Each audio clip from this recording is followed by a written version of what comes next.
Thank you guys for tuning in to another episode of the Sit Down with Malik Wright special edition. As you guys know, each and every single time the Bengals, have a game, we pretty much do a recap of the game. We go through the highs and the lows, the ups and the downs. Today was a good day. It was a good day, not because the Bengals offense looked great. It's a good day because the Bengals were able to notch their record up at 3-3 and get sort of back on track as they head into the bye week.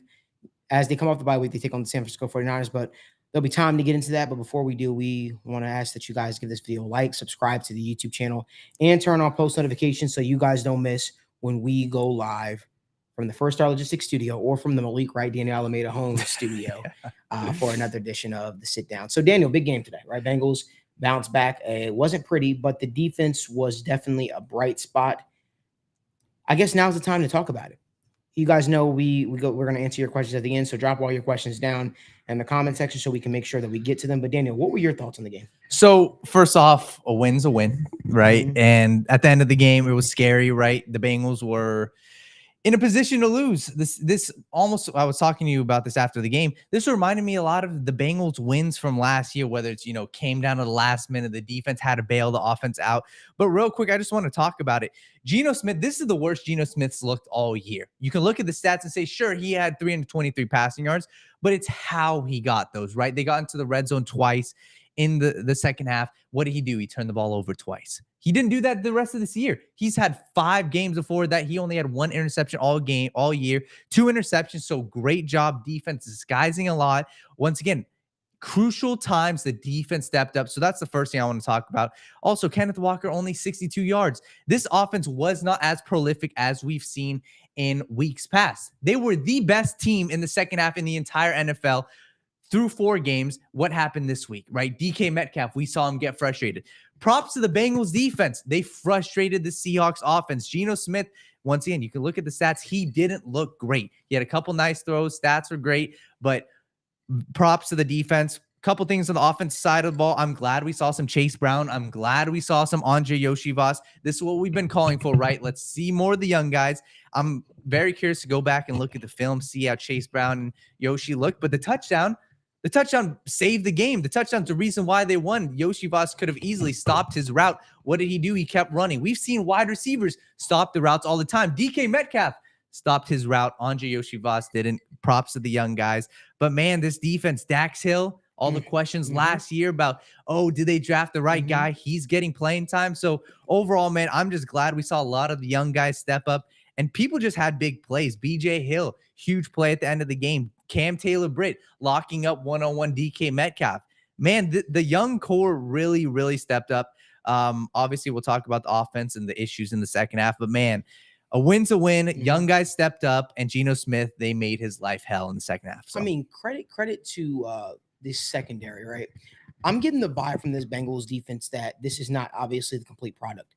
I think that this is a team, right, that is still trying to figure out how to gel with one another from a defensive standpoint, right? So I think it's easy to look at them right now and say that the secondary gives up yardage. This is it's easy to look at them and say there are communication issues. But I think that this team that we see in December, in January, is going to be a cohesive unit. I'm once again asking that we stop playing Nick Scott. I'm once again going to ask for that. I'm once again asking that, hey, can we please get Jordan Battle in there? Can we see a little bit of Tyson Anderson? Can we see something different? You know what I mean? The fact of the matter is, I think that Dax Hill and Jordan Battle have a bright future as a safety tandem, and I think we need to stop trying to force something that isn't there. Yeah. I like the defensive presence and the veteran experience that Nick Scott does bring to this team. But if you're saying that he is the answer at starting safety, he's not. At strong safety, he's not. Let's give Jordan Battle the opportunity. Let's give Jordan Battle the reps. I'd really like to see the change happen after the bye week. Yep. Because I think it'll allow for things to be I think it'll allow them to hit the ground running. So that's just my thought process. Let's get Jordan Battle in there because Jordan Battle has flashed time and time again. A lot of our rookies stepped up today. We saw Chase Brown step up today. We saw Yoshi Voss step up today. And it was a breath of fresh air, man. That's what you ideally want when you draft these guys. You want to see some of your guys eventually start to step up in a big way. down the stretch here, because you never know when your number is going to get called, right?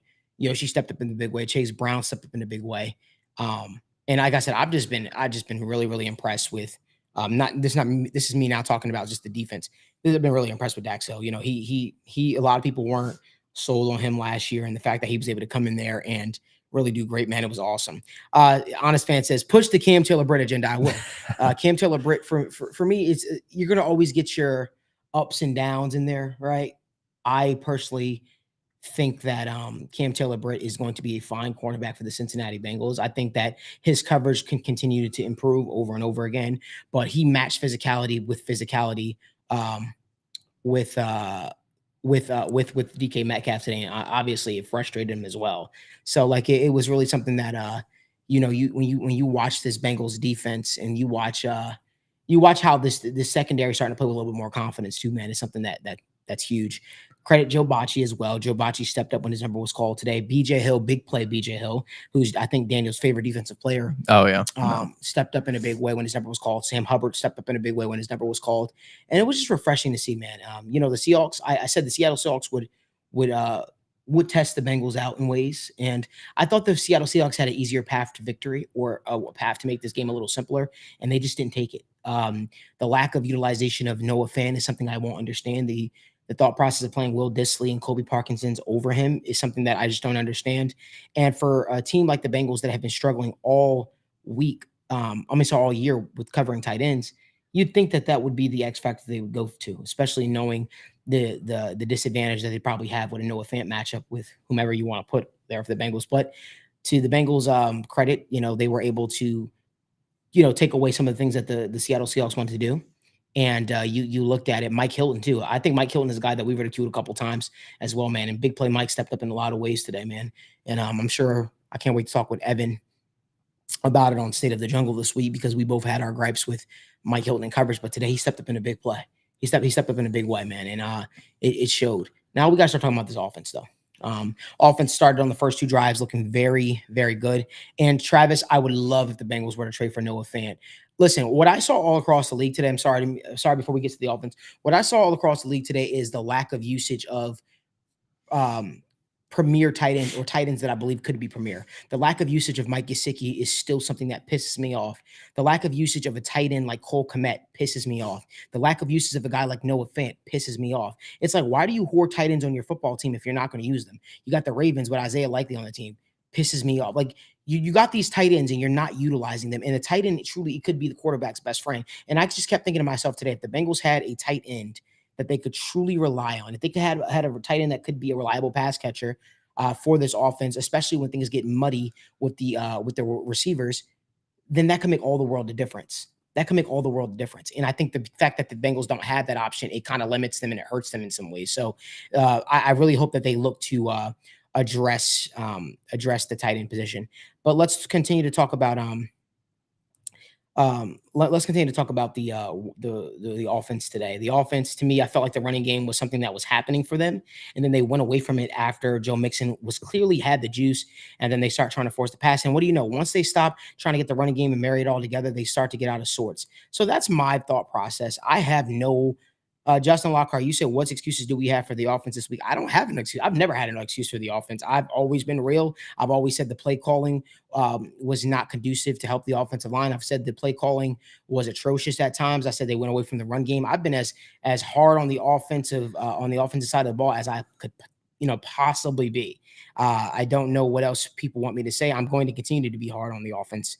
The fact of the matter is the defense is bailing out the offense, and it did that all throughout the second half. And they owe Cam Taylor-Britt. They owe a lot, to this defense right now, because this defense is the reason why this Bengals team is 3-3 right now. Daniel, what are your thoughts? I've been talking a lot. Yeah, I'm trying to see how many total yards they had in the second half. Less than 100. Less than 100. It was abysmal. Less than 100, because when you look at this, the game finished 13-17. Heading into the second half, it was 10-14. So the Bengals put up 3 points in the second half. 3 points. And this was something where you can look at the last two drives for the Seahawks. The defense bailed them out. They were in the red zone twice. They had a total of 17 plays for 100 yards, 0 points on both drives. So the defense bailed them out. And just looking at the offense, it's not in my opinion, it's not the run game. The Seahawks have a great rushing defense, and they were constantly, rushing 5, rushing 6, and it just looked like, I'm glad, first off, the interception, let's talk about it. Interception, that happens, right? You're taking a deep shot, Jamar Chase one-on-one. It's going to happen. Jamar Chase, it didn't look like he really tried to go for the ball. It was just a beautiful play, the cornerback turning around. So I'm not too concerned about that. I know the last drive, they took 2 deep shots. Once again, you've got to take those deep shots, but they weren't in rhythm. Maybe the receivers outside of Jamar Chase, that's an issue, right? You can look at, they had Jamar Chase going in the first half, the first quarter, even 4 receptions, 60 yards. And then after that, they tried getting T. Higgins involved. Didn't look like he's fully healthy. Didn't look like he was fully there. Tyler Boyd had 7 receptions, but it just looked like the passing game lacked that spark outside of Jamar Chase. Versus last week, you had Trent Irwin. Trent Irwin was in a rhythm right away. So I think that's where, if you want to pinpoint anything, it was Jamar Chase or nothing for this offense. And that can't be the case, especially if you've got a defense who's just as good at defending the run as the Seattle Seahawks are. So you got to get some spark outside of Jamar Chase. So let's talk about that for a little bit. So stupidity baffles me. Okay. Stupidity baffles me. I'm going to address some comments in the comment section. I'm not calling any of you guys stupid. I'm talking about from an offensive play calling standpoint. Trent Irwin, let's talk about him for a second. He's a guy that was eating last week. He's a guy that clearly you can move him around from the X receiver position. So many different places that you can move him around to. So many different places you can move him around to, right? And you saw what he did in extended snaps last week, and what you did was you barely used him this week. You tell me where that made sense, right? Yeah. It didn't make sense. T. Higgins coming back from a fractured rib. And there are a lot of people right now that are hard on T. Higgins. Let's talk about something for a second. Jamar Chase, right?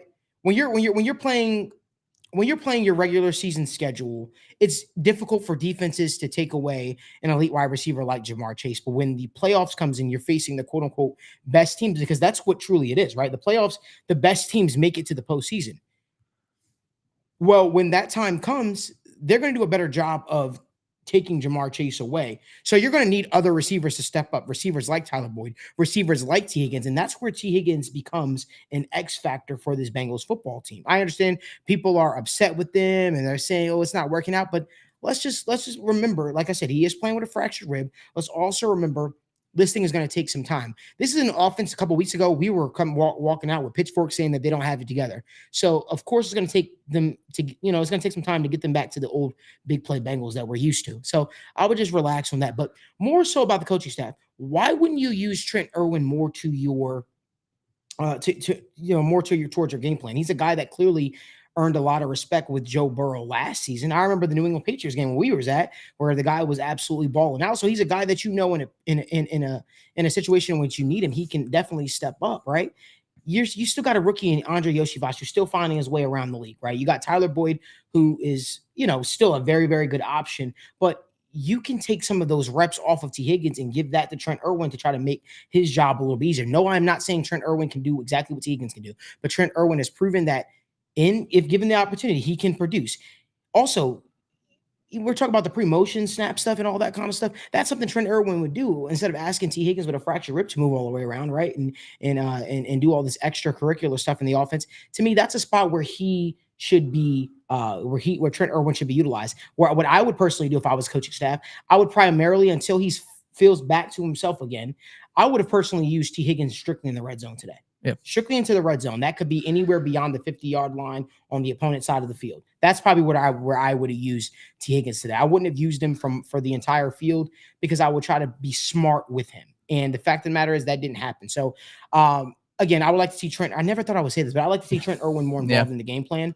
I think that can make things a lot easier on the offense. Obviously, seeing Joe Mixon, I don't know if you guys have noticed, Joe Mixon has been used a lot more in the passing game. We've seen him used in the third, even on third down some.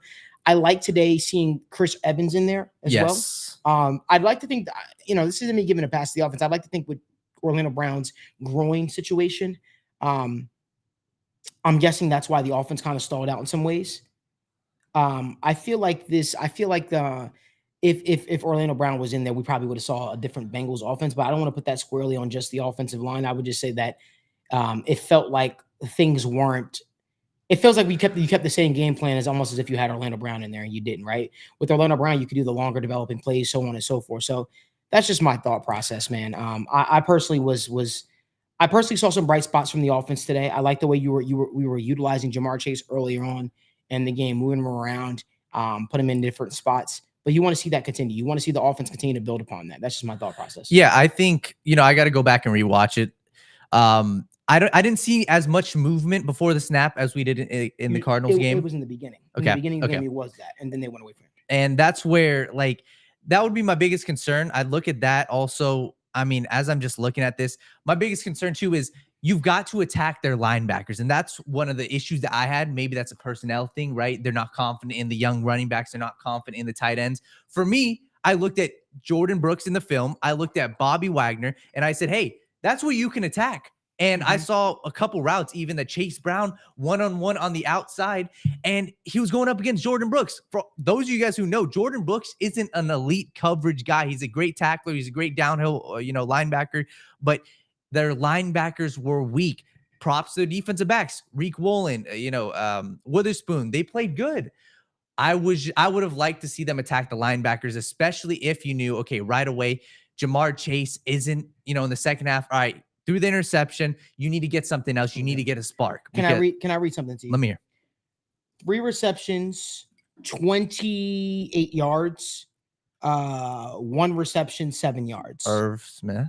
No, that is Mike Gesicki's stat. 3 receptions, 28 yards, and Hunter Henry stat 1 reception, 7 yards. What the hell are you doing with your tight ends, New England? It's okay. If I'm Cincinnati, if I'm Duke Tobin, I'm calling them and I'm saying, hey, you guys are 1-5.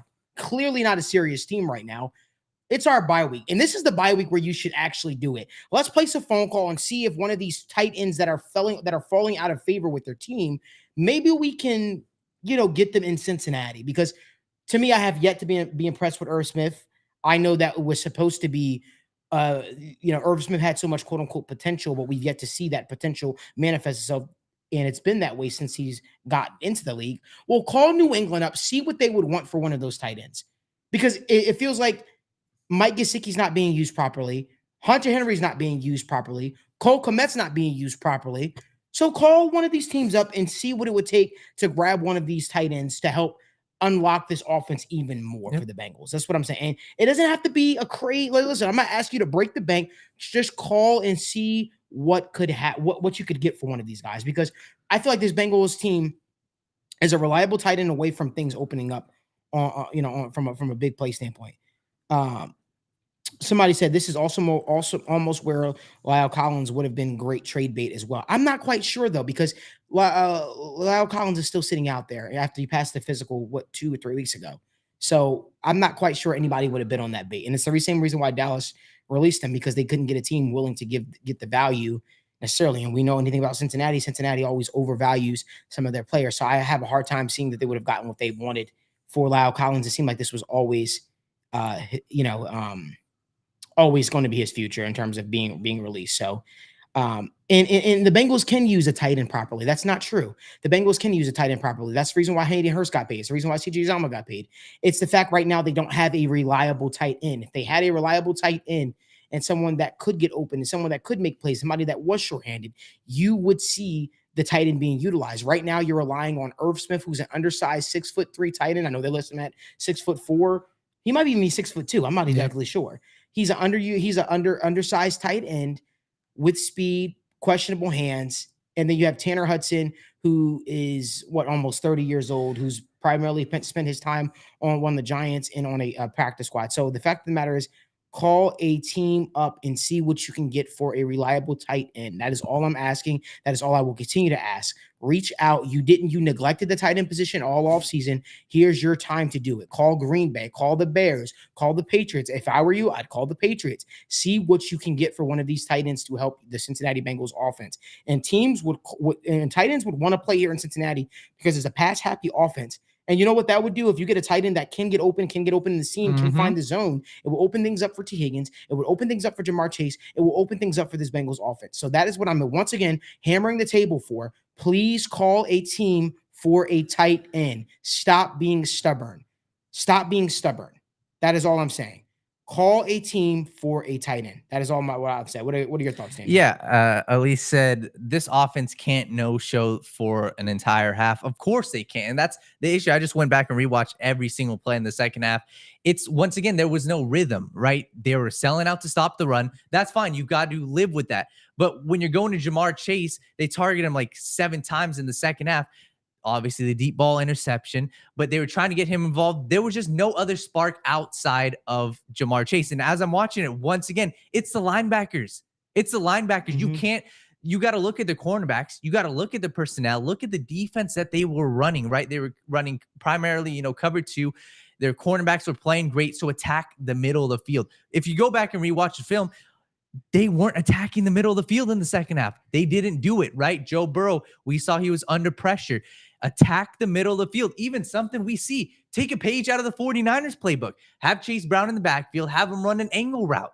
Do something different. But you can clearly see the offense is lacking something. Joe Burrow even said it in his press conference. He said, we're happy with the win. I'm not going to apologize for winning, but we're not where we want to be. So when I look at this offense, I'm looking at T. Higgins is still hurt, but he's not the middle of the field. Attack the middle of the field. I would love to see Chase Brown get more run in the passing game.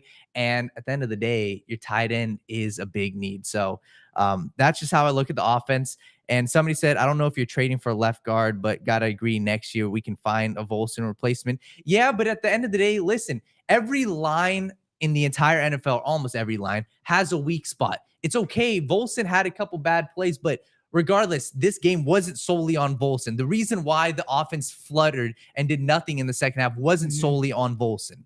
You got to look outside of Jamar Chase because they were doing a damn good job guarding Jamar Chase. So what more is there than Jamar Chase? That's the question that needs to be answered. I love what Delta Sapphire says. He said a big reason we were able to take deeper shots last year, deeper shots as the year went on last year, was because there were times where teams knew they had to account for Hayden Hurst. A quality tight end makes a world of difference. 100%. I'm not asking you guys to go out there and trade for a Pro Bowl level tight end. That's not what I'm asking. I'm asking you to trade for a reliable tight end because Joe Burrow, dating back to his days at LSU, he has always got the most out of the tight end position. Right now, he doesn't have a tight end that he can, quote unquote, get the most out of. And I know that sounds very disrespectful to Irv Smith, but I got to call a spade a spade. Yep. You don't know when the guy's going to play. And when the guy does play, you don't know if he's going to catch the ball. The fact of the matter is, I think that Joe Burrow, forget about Joe Burrow, if this Bengals offense had a reliable tight end, it can make the world of a difference. A tight end truly is a quarterback's best friend. 1,000%. And like you said, it sounds like we're boiling down just tight end position, but understand why did, actually take a step back, get some perspective and look at the actual offense. Why did they not do anything?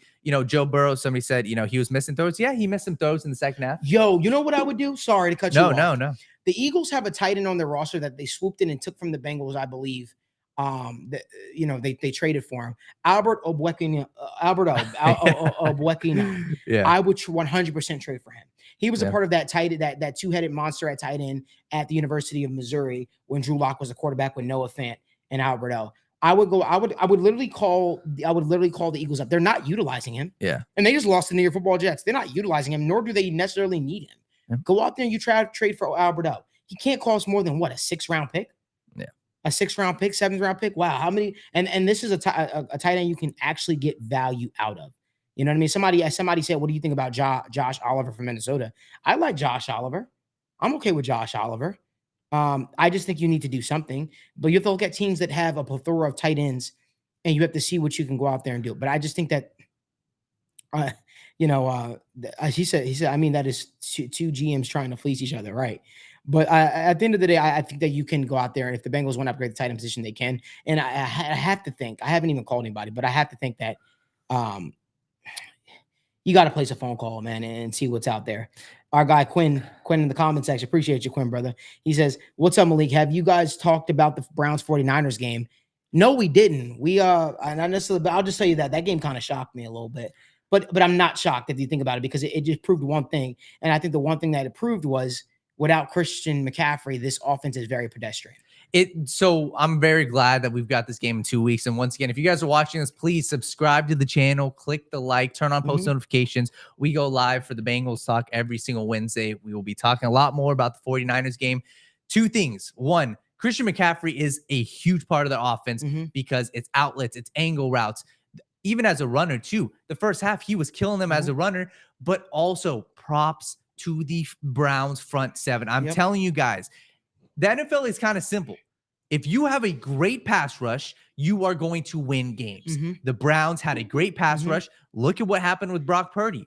Brock Purdy is a fine quarterback. He is a great system quarterback. But if you can put pressure on him, make him actually think, make him actually go through his progressions, and make him go outside of the system that Kyle Shanahan's built. So that game just proved that. But it's hard to touch you off. But talking about that, right? You make a great point. You said it's about getting pressure to Brock Purdy. Yes. I actually think this Bengals defense can provide a lot of issues to Brock Purdy. Trey Hendrickson has been an absolute menace. Trey Hendrickson versus Trent Williams is a matchup that I'm going to be looking at. Very, very key, depending on if Trent Williams play. I don't know if he returned to the game this past earlier today, but I just think that Trey Hendrickson can provide a lot of issues for Trent Williams. That's where I got the Trent part from. I personally think that the Bengals can upset the 49ers. I think the key to victory for a team like the Bengals is very, very simple. It's not, getting in these third and long situations where you can allow this 49ers pass rush to tee off. It sounds easier said than done, 100%. But Trey Hendrickson was absolutely a dog. You said Trey was credited with 1 sack today. And that's kind of crazy to me because I felt like he was in on a couple of plays. The Bengals had 4 sacks today, and I feel like he might have not necessarily have gotten credit for it, but I feel like he was definitely the guy to first initiate pressure on some of these guys.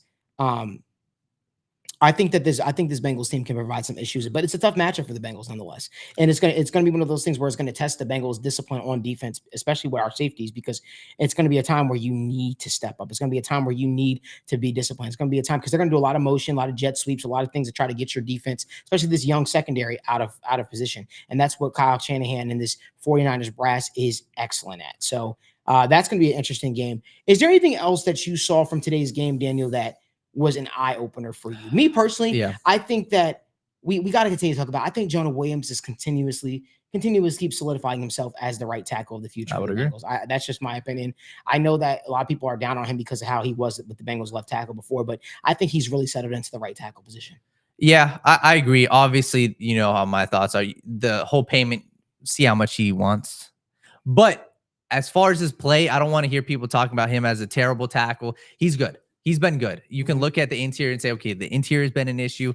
But even for this entire first half, Joe Burrow took 3 sacks, and a lot of that could have been avoided by better play calling. It could have been avoided by doing different things. But at the end of the day, 3 sacks against the Seahawks front 4, who has been very good so far this year, I'm okay with that, right? So I'm with you. I think Jonah Williams was good. If there's anything else, I hate to keep going back to this, but man, I don't know why the backup running back position just excites me. I'm really, really, really happy we saw Chase Brown and Chris Evans get snaps. I am. Chase Brown, even his one run, it was for 5 yards, spin move, broke a little bit of a tackle. I'm happy, and I'm glad to see that the coaching staff is kind of letting them run a couple more routes. I want to see how Chris Evans did literally on his only route, but I'm glad the backup running backs added a little more juice. Because in my opinion, I've seen a ton of other teams, the backup running back position and the running backs in the passing game provide a ton of value. They provide a ton of value. And you know what you got with Mixon? He's a fine catcher out of the backfield, but he's not explosive, he's not super explosive. No, not super explosive, but I think that he's explosive. I've always felt Joe Mixon was a dual threat back, and I felt like he was never utilized like it in the Marvin Lewis tenure. And I think Zach has probably been the closest coach to getting that out of him. I don't know if you've seen how many receptions did he have today? 4? He had 3. Well, we're starting to see him get more and more receptions out of the backfield, be more and more involved. Again, splitting him out as a wide receiver. There's so much more you could do. Not to mention, Chris Evans is a converted receiver, former slot receiver to running back. Like, this guy is a guy that could also be used as well, in a wide receiver role. Could you imagine Chris Evans on the football field in a receiving role, Joe Mixon in the backfield? These defenses wouldn't know what to do. So I feel like this offense is starting to find itself, is starting to gel a little bit more. But I think that I still believe in Chris Evans. I really do. Yeah. And I just think he just needs to get the snaps. Honestly, he needs to get the snaps, and I want him to get the snaps soon because I think his upside is higher than Travion Williams. I think his upside is higher than Chase Brown's too. Yeah. I mean, at some point, you got to give them a shot. I'm glad we saw a little bit more, and I'm sure you guys will hear us pounding the table a little bit more for that. As I'm looking, I mean, there's not much else. Joseph Asai was fine. Roger said, the real Geno is back. I don't know why people didn't see this coming. I mean, Geno still threw for 300 yards. And I'm not even a big Geno supporter, and you guys saw it probably if you watched the video we did earlier of the sit down with Malik Wright, or I said pretty much I thought that Geno Smith was I thought last year was an anomaly. I don't really expect him to continue to do that. I'm not really shocked that Geno started, to struggle this. Okay. Let's be honest for a second. We're lucky. Yes, we're lucky. Geno Smith missed Noah Fant wide open several times. Mm-hmm. He did not go through his progressions today. He would lock his eyes on one read or pull the ball down, look to run. That's what happened today. He had Noah Fant wide open on a streak down the field. He had DK Metcalf wide open on a streak down the field. He had Noah Fant wide open in a deep in route in the field. Geno Smith was just not it, and he's just not it. So I agree with you, Roger. But I think the Bengals defense got lucky in a lot of ways today because I think pressure for whatever reason, not for whatever reason, but the pressure got to Geno Smith today, but he didn't keep his eyes upfield. I think if the Seahawks had a better quarterback leading them, maybe like a Michael Penix Jr., Michael Penix Jr. from Washington is maybe somebody that the Seahawks should think about drafting. But I think that a better quarterback would have been able to exploit some of those matchups today because this was strictly on, I'm being real with you, this was on Geno, man. Yes and no. And the reason why I say yes and no is it's almost very similar to your point about the offensive lineman, right? The Bengals offensive lineman, like, what you have. Let's talk about the expectations real quick. Great, and this is where it's the difference. Great defense will always beat a mediocre to an average quarterback like a Geno Smith, like a Kirk Cousins. But great quarterback play will always beat great defenses. And I think that's what it boils down to in this game. We saw a good quarterback in Geno Smith do what he does, put up good numbers, have great throws down the sideline, hit your wide receivers. But when it comes crunch time, when there's 2 drives in the fourth quarter, in the red zone, you turn the ball over and you don't get a touchdown. So props to the Bengals defense. They played elite today. They played elite. I disagree with you. You didn't think the Bengals defense played elite? I thought the Bengals defensive line played elite. I don't think the Bengals as a whole played elite. Let me explain to you. Geno Smith forced that ball up the slide line to JSN to allow Mike Hilton to get that pick. But if you go back and watch the play, he had a guy right up in the middle of the field. Yeah. There were several missed opportunities in this game for Geno Smith to exploit, and he just did not do it. Yep. So what I'm saying is credit to the Bengals defense. The quarterback on the other opposing team sucked. Yeah. He could not look down and go through his progressions and look at the tight end that he had open in the middle field. That's on him. Bengals took advantage of it. It's almost like when people say you could only play what's in front of you. Well, the Bengals can only do what they need to do in order to get into the way of that. But if you ask me if they had a better quarterback, I think they could have exploited a lot of the issues in the secondary. Yeah. That's all my thought process is 100%. I just think that I wasn't too necessarily thrilled on what I saw from the Bengals secondary outside of Cam Taylor-Britt, Dax Hill. I thought that there was a lot of exploitation. I thought Chidobe Awuzie got exploited today. I thought that the middle of the field could have got exploited more, but you know what? It's fine. It didn't happen. Bengals won. I'm happy. Don't care. I'm not going to complain about it. I'm just saying I don't want this to be a thought process that, wow, if George Kittle next week goes off for 100 yards, if you go back and you go watch the 49ers game against the Bengals, guys, this is me giving you guys a little bit of a preview for this game. It is going to be a huge George Kittle day. It is up to the Bengals defense and defensive coordinator Lou Anarumo to make sure that does not happen. The last time the Bengals played the 49ers, I believe it was a Sunday night football game, George Kittle massacred our defense. Okay? He massacred our defense. And if I'm the Bengals, I'm taking Jordan Battle. You want to maybe prove what Nick Scott has, although I wouldn't do that personally because I think he would struggle. I'd personally take Jordan Battle or I'd take Tyson Anderson and I'd match them up with George Kittle because Kyle Shanahan's the same offensive coordinator that he was before. Yep. You know what he's going to look to do, and that was when Jimmy G was the starting quarterback. Brock Purdy, this offense fits him to a T. For every different team that you face, right? It was a 4:25 game in Cincinnati. Prime time. It was still Sunday evening. Doesn't overtime matter. Game. The fact of the matter is they're going to look to exploit our weakness, which is the covering tight ends. They're going to look to do that because won the 49ers that game. George Kittle was an absolute dog monster, and he provided a lot of issues for the Cincinnati Bengals secondary. That's what they're going to look to exploit. I think the Bengals are going to try to convert and slow down the running game, whether Christian McCaffrey's in the backfield, whoever is. The fact of the matter is they're going to look to exploit us from the tight end position. And the Bengals need to make sure they're on their P's and Q's about that. 100%. Yeah, and just I'm looking at the stats from that game. George Kittle, 13 receptions, 151 yards on 15 targets. 15 targets, but the scary thing, and man, that was when Jesse Bates and Von Bell were still here. And Jesse Bates and Von Bell got everything they can handle. We can all agree that secondary is better than what the secondary is right now. And I'm also going to say Jimmy G gave this defense a lot more than what Brock Purdy's going to be. Brock Purdy takes care of the ball much better than Jimmy G does. And once again, I'm looking at this too. I don't want to get too in depth, but Brandon Ayuk, 10 targets. Juwan Jennings, 5 targets. You're going to see a bunch of these receivers get a ton of targets. Debo, they've got a ton of weapons on there. So I think you pointed that out. And the defense, they've got a full bye week. So they've got a lot to handle with 49ers, especially coming off that loss. So, yeah, man, I mean, still, let's want to get some of these questions. Yeah, let's get some of these questions before we head out. Let's answer like 5. If we can. So Jay said, have we talked about the play of Jermaine Pratt? Not yet, but let me just say, I think Jermaine Pratt's a tone setter. He's a tone setter. There were a couple plays that you can say, okay, they were first down. Yeah, but he's still a tone setter when it comes to the run game. When it comes to even defending the pass, he's fine. He allows some receptions. So I think he is, you know what you get with him. He's a tone setter. And the run game, I'm not going to say it was great, in this, you know, because the first half, Kenneth Walker had a couple nice runs. So got to go back and watch film. But Jermaine Pratt, he sets a tone. Yeah, I'll say this. He has been a little bit up and down in some spots, but I think he's going to be fine in the end. Yep. If you guys could do us a huge favor, give this video a like and subscribe to the YouTube channel. We got over 120 people in this chat.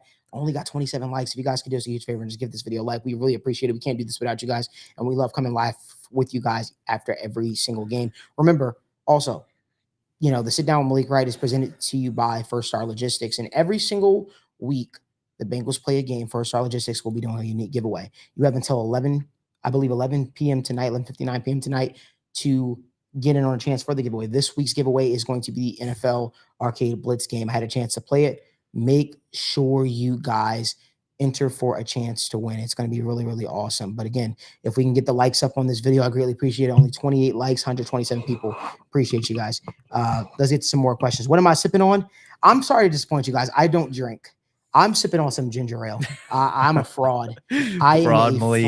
Fraud Malik. I'm fraudulent. I am fraudulent. I am sipping on some ginger ale tonight. Yeah, so that's funny. Someone was asking about Cheeto. I assume he's not healthy. He hasn't been playing the best. Yeah, I mean, I think we can all agree, like, we're not gonna BS you guys. He hasn't been playing good. He's been getting torched. He got torched against Tyler Lockett on one of these routes. So I'm gonna chalk it up to him. I don't think he's ever been moved around as much as he has been this year. Normally he's playing 80-90% of the snaps. Right now he's in and out. He's obviously fully not healthy. So yeah, we're going to be honest. He hasn't been very good. So I'm going to chalk some of that up to his injury, and hopefully he gets better. And because, yeah, there was a play from Tyler Lockett. I was like, man, Tyler Lockett cooked him on that. Yeah. So thoughts on Cheeto? Yeah, no, I agree. You guys know that's my favorite cornerback, so I don't want to be too hard on him. Yeah. Nick said, what's your thoughts on Cody Ford stepping in at left tackle? Ooh. Sight for sore eyes. It's not something I want to see at extents and at an extended amount. So hopefully this bye week is coming in right on time. We get to see Orlando Brown get healthy, you heal that growing up a little bit, and then get back on the wagon as the Bengals take on the 49ers.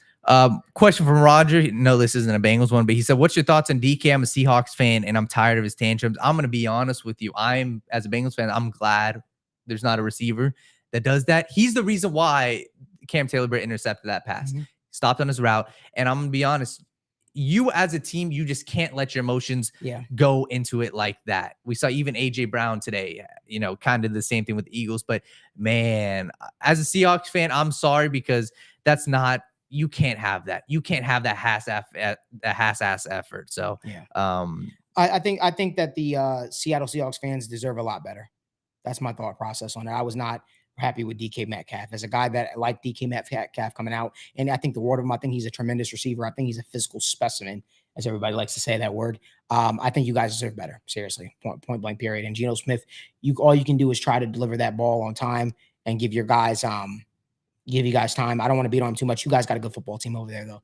And I just think that It's all about everybody playing as a cohesive unit. It takes some time to build great culture, though, man.